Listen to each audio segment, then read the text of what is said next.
Oh howdy all, grab yourselves a beer, it is time for some Path of Exile, and in this video I want to talk in depth about the mechanics of the skill Vaal Ice Nova. But before discussing it, I've just dug up at a very old standard character, a terrible one, just to demonstrate exactly what the skill does. So let's gather up a whole bunch of enemies and let's fire it off. And you'll see there what happens is that basically you fire a Nova around yourself, and then that Nova expands, hits everything in it, and then everything that is hit by it then sets off a new Nova. In any case, that's all we have from the actual game client. The rest of this is going to be talking about the theory and mechanics of this skill rather than going into depth about the about actual gameplay. So this is a mechanics video, not a build video.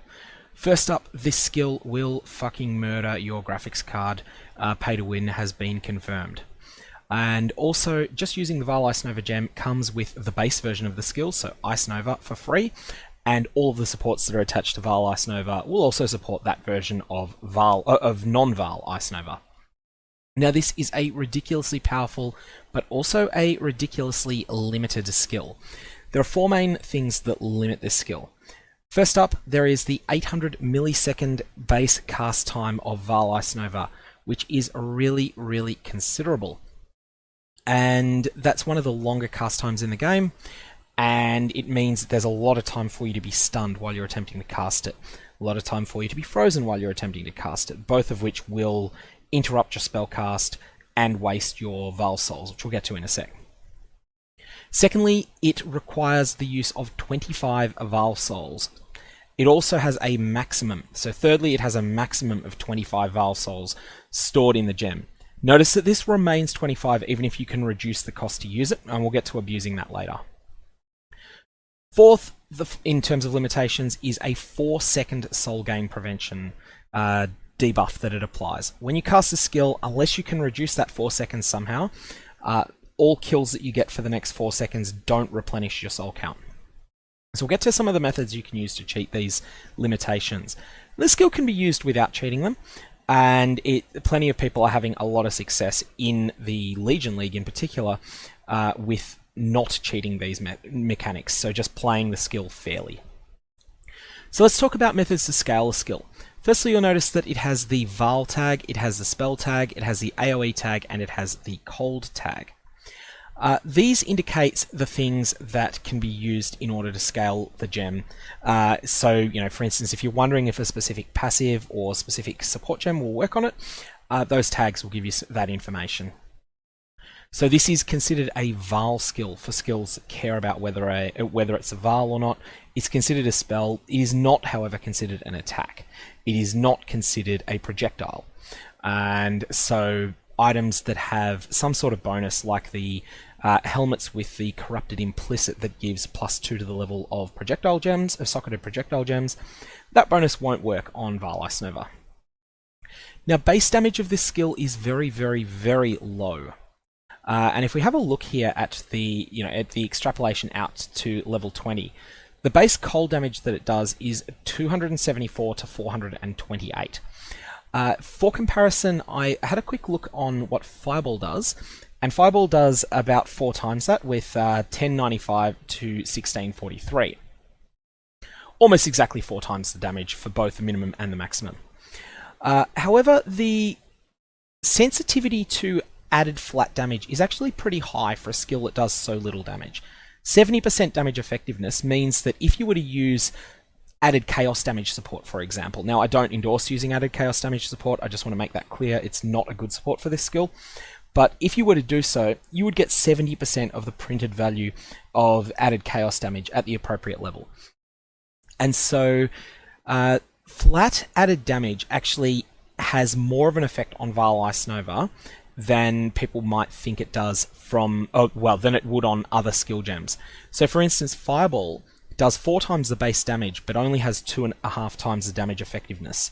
Fireball's is 180%. And so that means that in terms of relatively, added chaos damage support would add about, would add 280% if you were to hit an enemy 4 times with Vaal Ice Nova. The base cold damage would be about the same as the base fire damage on Fireball from one hit, but the additional chaos damage, you'll get 280% of the value of the added chaos gem, as opposed to getting only 180% with a single fireball hit. So for that reason, flat added damage works a bit better on Vaal Ice Nova than it does on many other skills in the game. Like all spell skills, it scales a lot with gem level. So you'll notice here that it goes up from 274 to 428. It bounces up to 300 to 469 by getting a level 21 gem. Now, and trust me on the maths here, that is a little bit less than 10% more damage. So it's something of the order 9% more damage. And that's just a flat multiplier. That is, actually no, it's more like 10%. It's more than 9.5, so it'll round to 10. It's less than 10%, but it will round to 10%. That's a big boost in damage. This means that any effect that you can get that adds to gem levels is actually, Vaal Ice Nova is quite sensitive to those bonuses. So items that have +1 to the level of socketed intelligence gems will get quite a big bonus for Vaal Ice Nova, as will items that have socketed Vaal skills have +2 levels, or things like that. Any of these will be useful buffs. It also means that Empower support is worth considering, although for most people it will not end up being one of your best 6 supports. It might be your 7th best, in which case you're not going to end up using it. However, you should always consider it, and if you happen to be socketing Vaal Ice Nova into an item that has particular synergies with Empower support, then perhaps you will end up using it. Increased AoE is really strong, and I'm not talking about increased area of effect support here, although that is strong on this gem as well. Any increases you can get to the area that Vaal Ice Nova affects are very, very powerful. The reason for this is that this 20% reduced area of effect each repeat. So each time that the skill chains, and I'll just state for clarity here that when I'm using the term chain, I don't mean chain as in chain support, as is given in the game sometimes. I'm talking about chaining in the plain English version of chain reaction, not the game mechanic chain. Each time that the skill chains, the area is reduced by 20%. However, this is only a reduction. This is not a less multiplier, which means that the way that it stacks, it will just cancel out 20% of area of effect bonuses. You can get 10% from quality on the gem, or 11% if you're fortunate enough to get an over quality Vaal Ice Nova. And you can get area of effect on the passive tree and on a whole swathe of items. Some of the sort of items that you can consider, you can get AoE oriented uniques like Carcass Jack, which is an incredibly powerful item for Vaal Ice Nova builds. You can also get crafted mods on helmets, gloves, and amulets, all of which have the ability to craft increased area of effect on them. Not necessarily always going to be your best choice, but it is an option to consider. These will mitigate this 20% reduced area of effect each repeat considerably, and because the key to Vaal Ice Nova is how many monsters it can hit, when you fire it off in a pack, and particularly if you can fire it off in a much larger pack than I did in the video at the start, you get an absolute wave of devastation creeping across the screen as each monster sets off more and more and more chain reaction Vaal Ice Novas. And that's why this skill is so effective at clearing packs, and also so useless on bosses. So yes, this skill is very sensitive to the quality of the gem, as well as to gem level, and it also is very sensitive to area of effect modifiers. This skill also deals cold damage by default, which means that it chills a lot. This makes hypothermia support one of the very, very best support gems available for it. As a result, I suggest that you use hypothermia support if you are using Vaal Ice Nova and you are not converting the damage to fire. We'll get to why you might consider converting it to fire later, but that's basically the major decision you make at the start of a build. Am I going to be converting my Vaal Ice Nova fully to fire? If so, don't use hypothermia. If not, then don't convert any of it at all to fire, and in that case you want to be using hypothermia support. It also gets quite a lot of value out of added cold damage support. And then, as I said earlier, increased AoE support is excellent too. Now, let's talk quickly about why you might consider converting it to fire.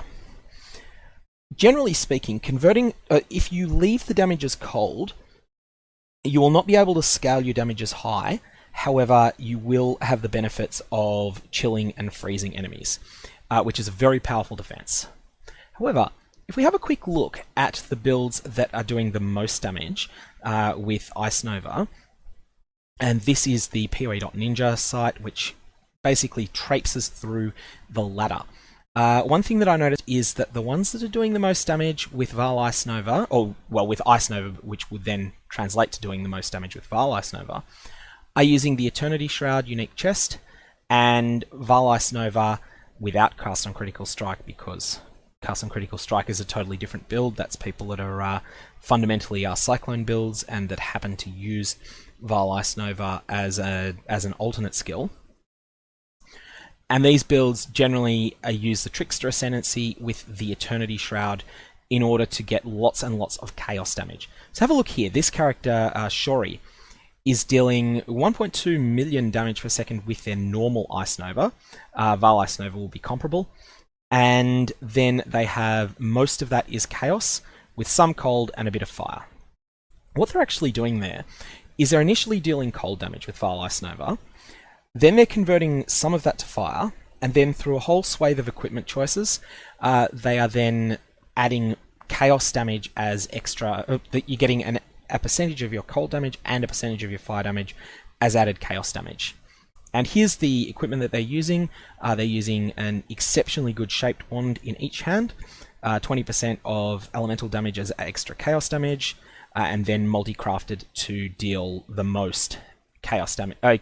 The most chaos and cold damage possible, and both of these are the same from memory. And then they have that's a defensive helmet mostly. They've got their Vaal Ice Nova in these gloves, which have faster casting on them, as well as cast speed. This character is, however, using Winter Orb as a secondary skill as well, so they're using both. They're using the very powerful Atziri's Promise Flask, which grants them 15% of elemental damage as extra chaos damage during effect. And then they're using the Eternity Shroud to get a massive 5% of elemental damage as added chaos per shaper item equipped, with 1, 2, 3, 4, 5, 6, 7, 8, 9, 10 shaper items. This will be a shaper item as well. It will be a Scour chanced on a shaper Sapphire Ring. And then, of course, because they've got the Eternity Shroud and everything will be shaped, they also have that monstrous last mod. Hits ignore enemy monster chaos resistance if all equipped items are shaper items. So they're going to be doing an absolutely staggering amount of cold damage. And they've got the Winter Orb set up the same way. The Winter Orb is fully converted to fire because they're also using cold to fire support on it. But this character is, first and foremost, they're a Winter Orb build that happens to use a 5-linked Vaal Ice Nova for additional pack destroying support. And I'm very impressed with the way that they've built their character, and would suggest that you have a look at them on PoE.Ninja, but not just them, have a look at other builds as well before deciding exactly how you want to build your character. So let's talk about how you would cheat the drawbacks of Vaal Ice Nova, and this assumes you want to do so. That character Shori is obviously experiencing a lot of success, and he's doing that without abusing these drawbacks in any real way that I can see. So firstly, the 800 millisecond cast time, and I had Intensify support up here. This is not a support to use. This is something that I was going to say as an example of what not to use, because this has lots of AoE mods, but it can't support the Vaal version. So it makes your Ice Nova better, but not your Vaal Ice Nova. So let's get that off the screen, because I'm not going to talk about that for the moment. So cheating the cast time. Cast speed is one option, but the main issue isn't so much the delay between you pressing your button to initiate casting Vaal Ice Nova and enemies dying.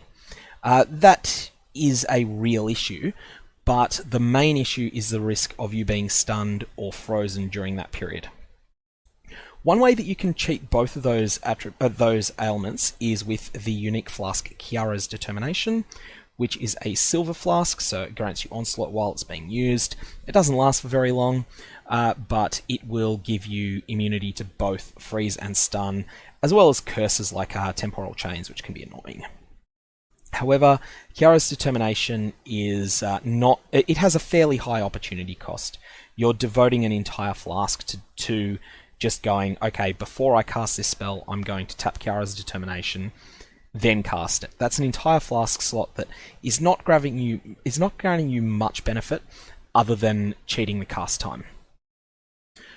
So that's one way to do it. Or you can just seek out freeze immunity on your boots and stun immunity